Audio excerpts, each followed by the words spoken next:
할렐루야. 다 같이 묵상 기도 하심으로써 수요 예배 다 같이 드리도록 하겠습니다.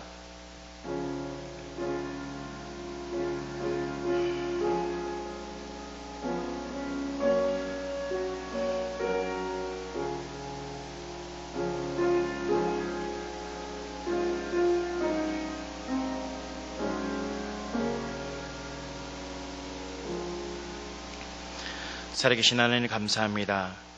지난 3일도 주님께서 우리 삶 가운데 함께하여 주시고 인도하시니 감사합니다. 이 어려운 시대 속에서 매일의 삶이 하나님 앞에 감사하며 하나님을 찬양할 수 있음에 또한 감사합니다. 아버지, 이 시간에 우리가 함께 온라인으로 또 수예배를 드립니다. 이 예배 가운데 주님께서 역사해 주시고 우리 안에 그 살아계신 하나님의 역사가 나타나며 찬양할 수 있는 우리 성도님 될 수 있도록 주여 축복하여 주시옵소서. 모든 것들 감사드리며 예수 그리스도의 이름으로 기도합나이다. 아멘. 찬송가 370장 저같이 찬양하겠습니다.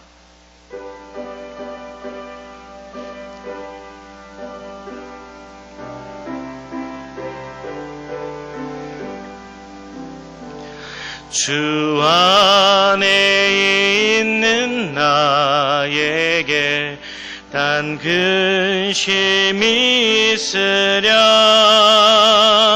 십자가 밑에 나아가 내 짐을 풀었네.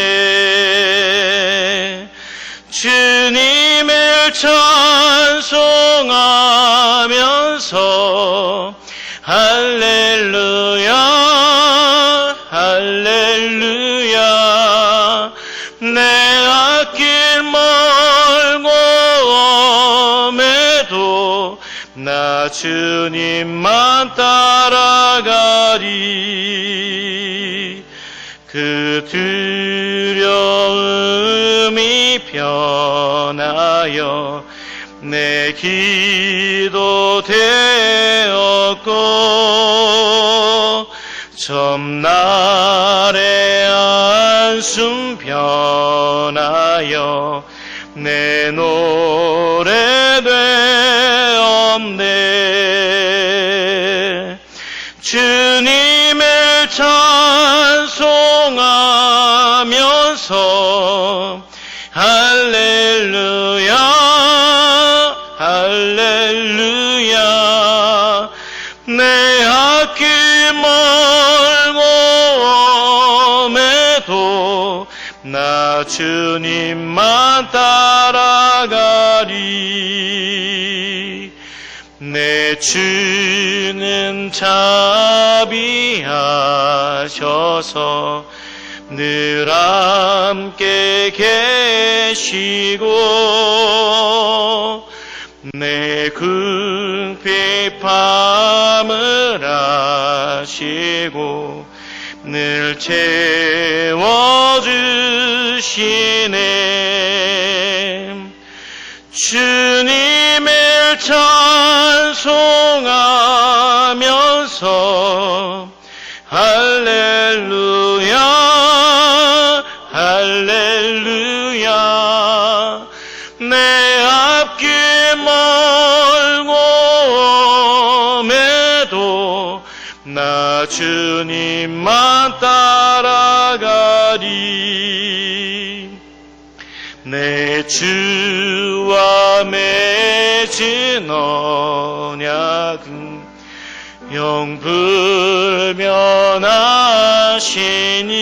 영불변하시니 그 나라 가기까지는 늘 보호하시네. 주님을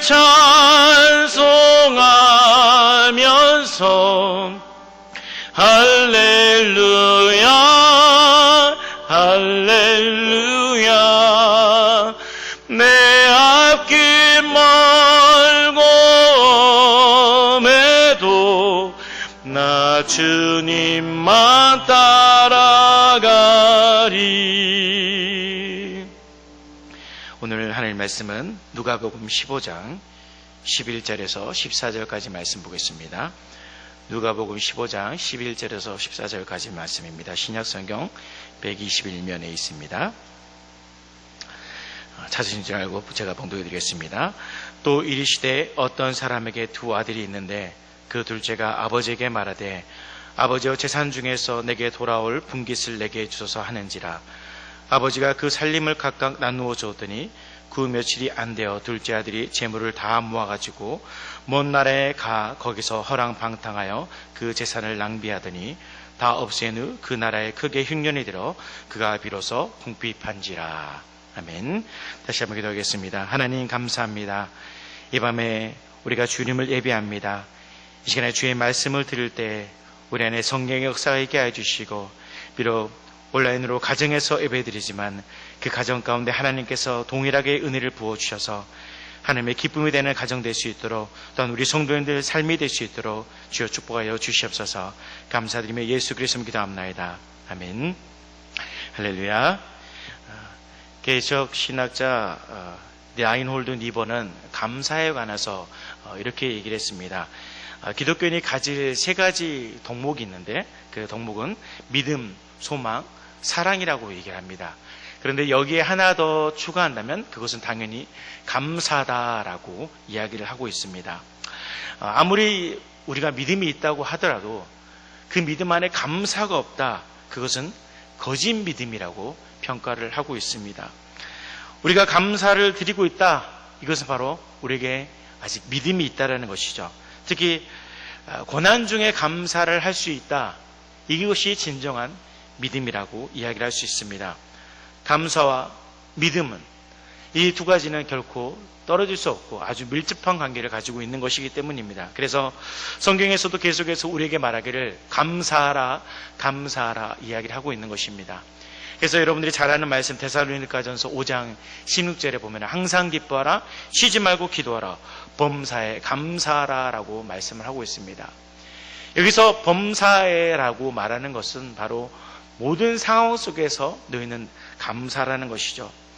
어떤 특정한 일에 있어서만은 감사할 것이 아니라 너는 삶의 모든 순간순간을 감사하라, 이것이 바로 진정한 감사라는 것입니다. 그래서 성경에서 말하는 것은 우리가 어떤 일이든지 비록 고난과 환난 중에 있을지라도 그 안에서 감사의 제목을 찾아야 된다라고 이야기하고 있는 것입니다. 여러분이 잘 아는 헬렌 켈러는 이런 이야기를 했습니다. 나는 역경에 감사한다. 역경 때문에 나 자신, 나의 일, 나의 하나님을 발견했기 때문이다라고 고백을 했습니다. 헬렌 켈러가 제일 처음부터 하나님을 찬양했던 사람은 아니었습니다. 그는 역경 속에서 원망하고 하나님을 그렇게 불평했었던 삶이었습니다. 그러나 그가 정말 하나님을 만나고 하나님의 은혜를 깨닫게 되자 자신의 삶에 찾아오는 그 모든 역경들을 하나님 앞에 감사할 수 있었다는 것을 고백했다는 것이죠. 환경을 바라보면 결코 감사할 수 있는 사람이 없습니다. 그러나 환경 뒤 역사하시는 하나님을 바라보시면 우리는 감사할 수 있다는 것이죠. 오늘 우리가 읽었던 말씀은 여러분들이 잘 알고 있는 말씀입니다. 이것은 예수님께서 말씀하신 잃어버린 자에 관한 비유죠. 이 본문을 통해서 우리가 감사에 관해서 다시 한번 생각해 보기를 원합니다. 우선 결론적으로 말씀드리면 여기서 두 아들이 등장합니다. 첫째 아들과 둘째 아들이 등장하는데 이 아들들은 결국 이스라엘을 가리킵니다. 엄밀히 구분하면 둘째 아들은 하나님을 거부하고 자신의 길을 걸어가는 자를 이야기하는 것이고, 또한 첫째 아들은 열심히 주를 섬기지만 관습적인 삶을 살아가는, 그것이 바로 이 들의 공통점이었습니다. 결론적으로는 이 두 아들은 원망과 불평을 가지고 있었다는 것이죠. 하나님 앞에 감사하는 자의 삶의 모습이 없었다는 것입니다. 먼저 둘째 아들의 이야기로부터 이야기가 시작됩니다. 이 둘째 아들이 아버지에게 재산을 요구하죠. 아버지 나에게 분깃을 주십시오라고 요구를 합니다. 원래 유대법에 의하면 유산은 아버지가 돌아가신 이후에 분배를 하게 되었습니다. 그래서 장자는 두 분깃을 받게 되는 것이고, 그리고 나머지 자녀들은 또 그에 따라 각자 나머지 분깃을 받게 되는 것이죠. 그런데 아버지가 돌아가시기 전에 아들이 말하기를 저에게 유산을 주십시오. 재산을 남겨주십시오라고 이야기를 합니다. 물론 아버지가 죽기 전에 재산을 받는 경우도 있었습니다. 창세기 25장에 보면은 아브라함이 죽기 전에 이삭과 자녀들에게 재산을 분배를 합니다. 그러나 문제는 뭐냐면 재산을 분배한 것이 누구냐라는 것이죠. 아버지가 재산을 먼저 준 것이지 아들이 먼저 재산을 달라고 했다는 상황은 아니라는 것이죠. 원칙적으로 둘째 아들의 행동은 매우 잘못된 것입니다. 결혼을 앞에 두고 있다거나 아니면은 멀리 떠난다거나 그런 상황 속에서 재산을 달라고 하는 것은 그럴 수 있겠지만은 본문에서는 전혀 그런 내용이 없습니다. 그냥 다만 아버지께 가서 재산을 다 주십시오라고 이야기를 하는 것이죠. 무엇보다도 본문에서는 아들의 요구에 대해서 긍정적인 이야기를 전혀 하지 않고 있습니다. 그러나 이 요구에 대해 아버지가 어떻게 반응합니까? 아버지는 아들의 요구를 일말 없이 거부하지 않고 다 내어줍니다. 아마 이 이야기를 들었던 바리새인들은 아버지가 거부할 것이라고 생각을 했을 것입니다. 그러나 전혀 거부하지 않고 아버지는 그 모든 재물을 다 넘겨줍니다. 이 둘째 아들은 이 재물을 받아가지고 먼 나라로 가게 되는 것이죠. 여기서 아들은 모든 재산을 현금화로 만들게 됩니다. 여기서 모아가지고라는 말은 어떤 말이냐면 현금화 시키다는 말입니다. 먼 나라로 가기 위해서 아버지께 받았던 부동산을 다 팔아서 현금화 시켰다는 것이죠. 원래 땅이라든지 그것을 파는 것을 함부로 되지 않았습니다. 그러나 이 아들은 아버지께 받았던 그 재산을, 그 땅을 다 팔아서 모두 현금화 시켰다는 것이죠. 그리고 이 둘째 아들은 아버지를 떠나 자신이 하고 싶은 대로 먼 나라를 떠나게 됩니다. 그리고 13절은 이렇게 시작합니다. 먼 나라에 가 거기서 허랑방탕하여 그 재산을 낭비하더니라고 말씀하고 있습니다. 여기서 낭비하다라는 원은 어떤 뜻이냐면 곡식을 키질할 때 혹시 여러분 예전에 키질을 해보셨죠? 키질을 하면 어떻게 됩니까? 이렇게 털어내면 바람에 흩날리지 않습니까? 이 낭비하다라는 것은 이와 같이 사방으로 멀리 흩날려 보냈다라는 것입니다. 또 아들은 허랑방탕하였다라고 이야기합니다. 이것은 바로 성적인 방종을 이야기하고 있습니다. 한마디로 그는 먼 나라에 가서 생활하는데 그냥 단순히 생활하는 것이 아니라 자신이 있는 모든 재산들을 다 털어버리고 흩날리듯이 털어버리고 거기서 또한 성적인 문제까지 일으키면서 아주 문란하게 살았다는 것이죠. 그리고 머지않아 이 재산을 모두 탕진하게 됩니다. 그래서 남은 것이 하나도 없게 됐습니다. 그래서 15절에 보면은 그 백성 중에 한 사람에게 붙어 살게 됩니다. 그가 어디로 보냅니까? 바로 돼지 위로 보내서 돼지를 치게 합니다. 돼지는 유대인에게 있어서 매우 혐오스러운 동물입니다. 그런데 이 돼지를 친다라는 것은 그만큼 그의 삶이 밑바닥을 향해 가고 있다는 것이죠. 매우 치욕적인 삶을 살고 있다는 것입니다. 그럼에도 불구하고 궁핍하니까 어쩔 수 없이 돼지를 치닙니다. 그런데 사건은 거기서 끝나지 않죠. 그가 굶주려서 돼지가 먹는 쥐열 열매를 먹고자 하는데 이것조차도 쉽지 않았다는 겁니다. 결국 아들은 그때서야 자신의 잘못을 뉘우칩니다. 아, 내가 아버지를 떠난 것이 잘못된 것이구나 라고 깨닫고 다시 아버지께로 돌아가서 아버지의 품삯이라 받는 종이라 되겠습니다 라고 고백을 하지 않습니까?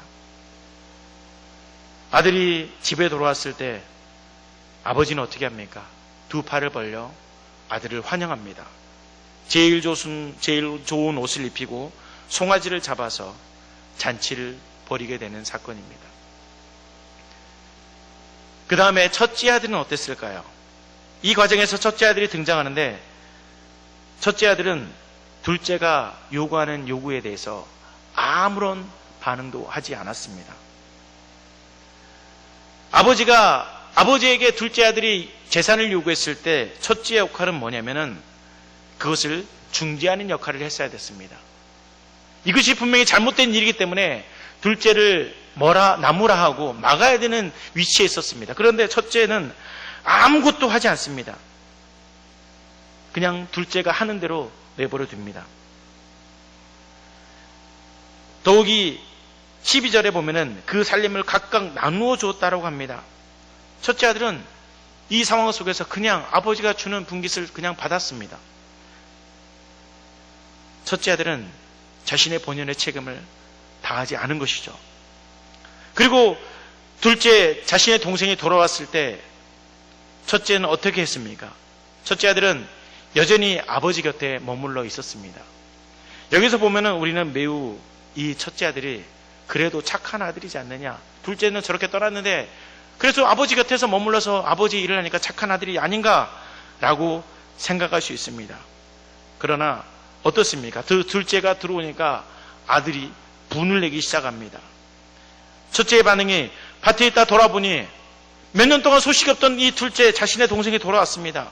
그래서 집에 무슨 일이 있는가 종에게 물었더니 아버지가 동생이 돌아와서 송아지를 잡았다는 것이죠.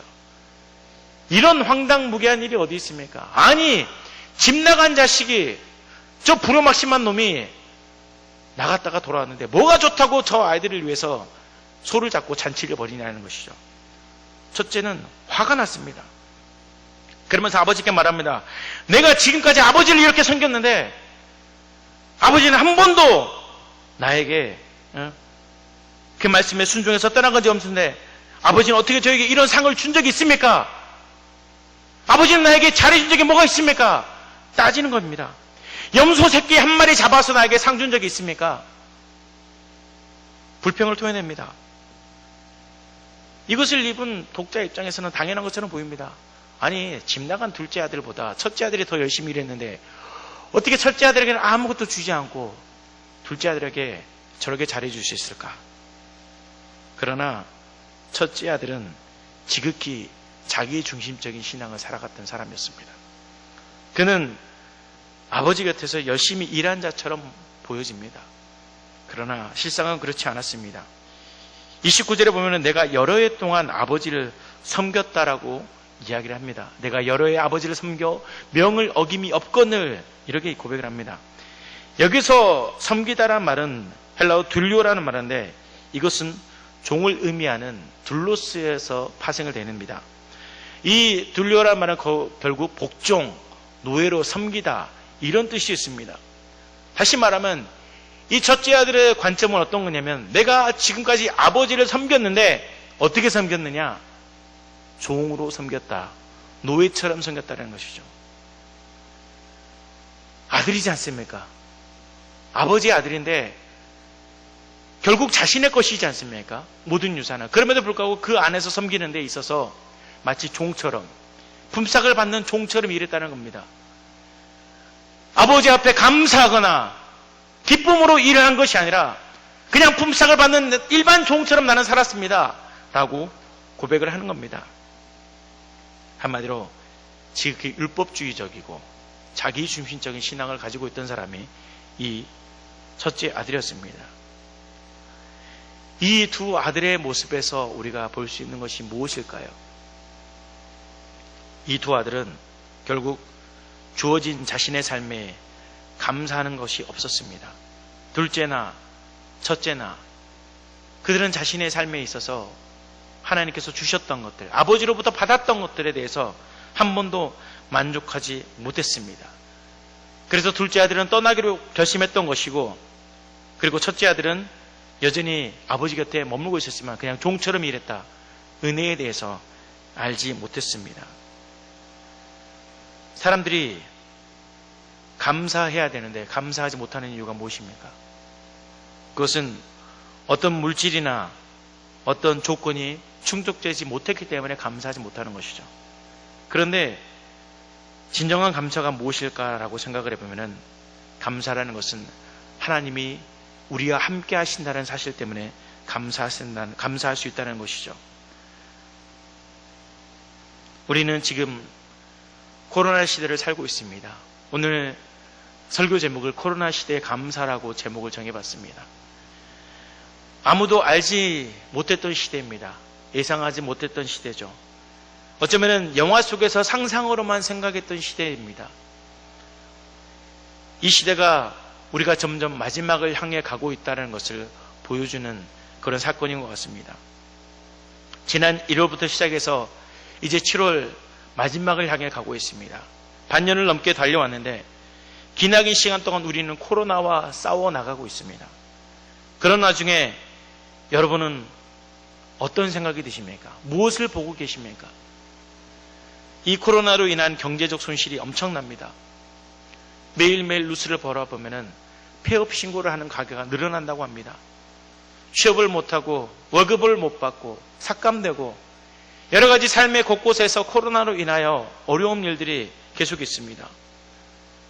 어쩔 수 없이 직원을 감소시키고 그런 상황 속에서 고통을 호소하는 많은 사업자들이 있습니다.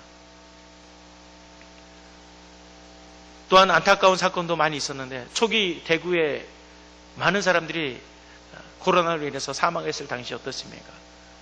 장례를 치르고 싶은데 장례를 치르지 못하고 있었습니다. 혹시라도 바이러스가 감염될까봐 장례식도 치르지 못하고 바로 묘장을 해야 됐던, 안장을 해야 됐던 그런 안타까운 일들도 있었습니다. 부부를 만나지 못하고 생리배라는 그런 여러 가지 뉴스들을 바라봤습니다. 이제는 더 이상 매장할 곳이 없다고 하는 그만큼 세계 곳곳에서 이 코로나로 인해서 많은 사람들이 죽음을 경험하고 있습니다. 확진자의 문자가 올 때마다 사람들은 두려워하고 혹시나 하는 마음에 계속해서 보게 됩니다. 내가 혹시 동선이 겹치지 않았나? 여기서만 그치면 좋겠는데 이제는 불평합니다. 불만을 토로합니다. 왜 그랬느냐라는 거죠. 왜 굳이 거기 가서 사람들은 책임을 전가하기 시작했습니다. 이제는 책임을 전가하고 마치 마녀 사냥하듯이 확진자의 신상들을 다 공개를 합니다.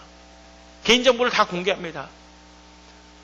어디 아파트에서 확진자가 나타났다 하면은 아파트에서 방송을 합니다. 물론 서로를 보호하기 위한 그런 처치도 있겠지만 그 안에는 어쩌면 그런 개인정보들을 서로 보호하지 못하고 책임을 전가하는, 그래서 누가 그랬대 서로 불평하고 불만하고 그런 시대를 우리는 살고 있습니다. 그렇다 보니 집단 이기주의에 점점 빠져가고 있는지 모르겠습니다.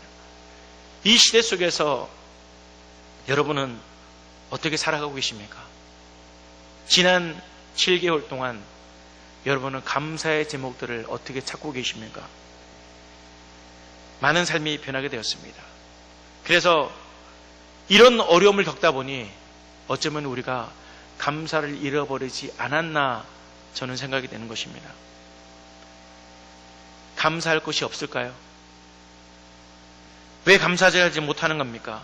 그것은 우리의 조건만을 생각하기 때문입니다.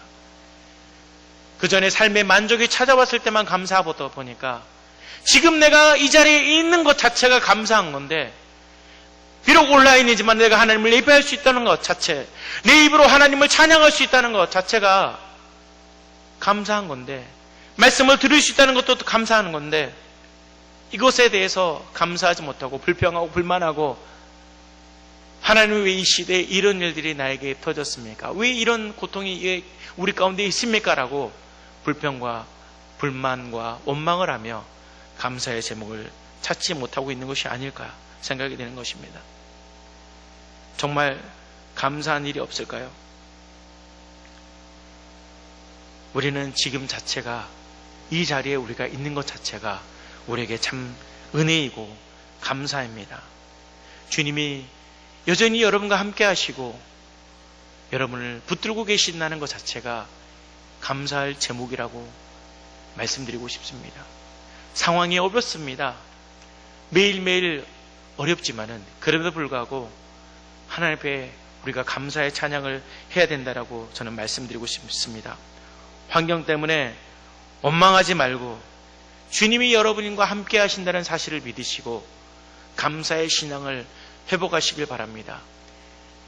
언제 우리가 이 코로나를 마무리 지을지 모릅니다. 그러나 또 한편으로 감사한 것은 코로나 임상실험이 시작되고 있고 점점 백신이 개발되고 있는 여러 가지 좋은 소식들이 들고 있습니다. 이런 좋은 소식들을 조금 바라봤으면 합니다. 안 좋은 것만 바라보지 말고 이 안에서도 내가 하나님 앞에 감사할 수 있는 게 무엇일까 긍정적으로 바라보시면서 하나님을 찬양하고 하나님 앞에 감사하는 우리 성도님 되시기를 주의 이름으로 축복드립니다. 기도하겠습니다. 하나님 감사합니다. 우리가 이 코로나 시대를 살고 있습니다. 매일매일 삶의 어려움을 겪고 나가고 있으며 그것으로 인해서 고통을 호소하는 많은 사람들이 있습니다. 그럼에도 불구하고 우리가 주께 감사할 수 있는 것은 주님이 여전히 우리와 함께 하신다는 사실이고 우리가 예배하며 주님 앞에 기도할 수 있고 주님을 찬양할 수 있으며 주의 말씀을 들을 수 있다는 것 자체도 우리가 감사할 제목임을 주님이 이 시간에 고백합니다. 하나님, 우리가 이 어려운 환경 속에서 불평하며 원망할 것이 아니라 하나님이 주시는 그 은혜를 다시 한번 돌아보며 이 첫째와 둘째 아들과 같이 자신의 삶에 이기적인 것만 바라보고 원망하는 것이 아니라 하나님이 함께 하심을 기뻐하며 찬양할 수 있는 우리 성도님 될 수 있도록 주님 축복하여 주시옵소서. 감사드리며 예수 그리스도를 기도합나이다. 아멘. 찬송가 338장 찬양 드리겠습니다.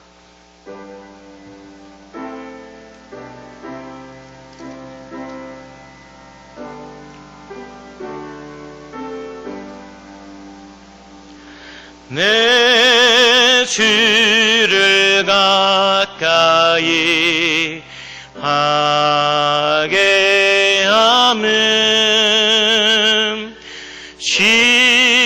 십자가 짐 같은 고생이나 내 일생 소원은 늘 찬송하면서 주께 더 나아가기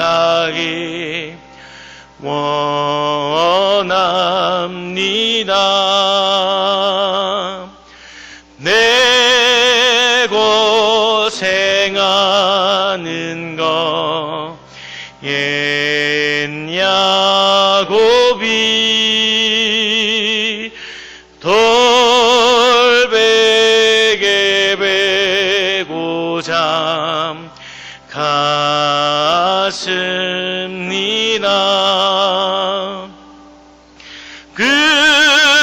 금에도 소원이 늘 찬송하면서 주께 더 나아가기 원합니다.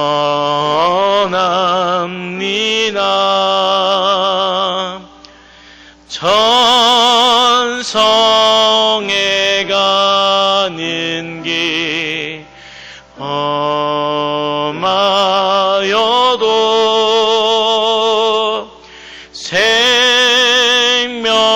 생명길 내나니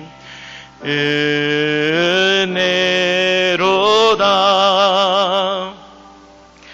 천사 날 부르니 늘 찬송하면서 주께 더 나아가기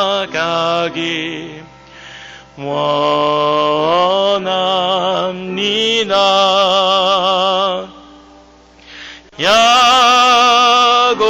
야곱이 참게요 일어나는 돌단을 쌓은 것 본받아서 숨질 때 되도록 늘 찬송하면서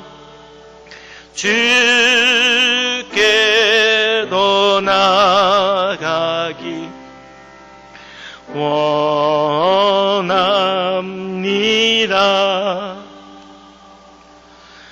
아멘.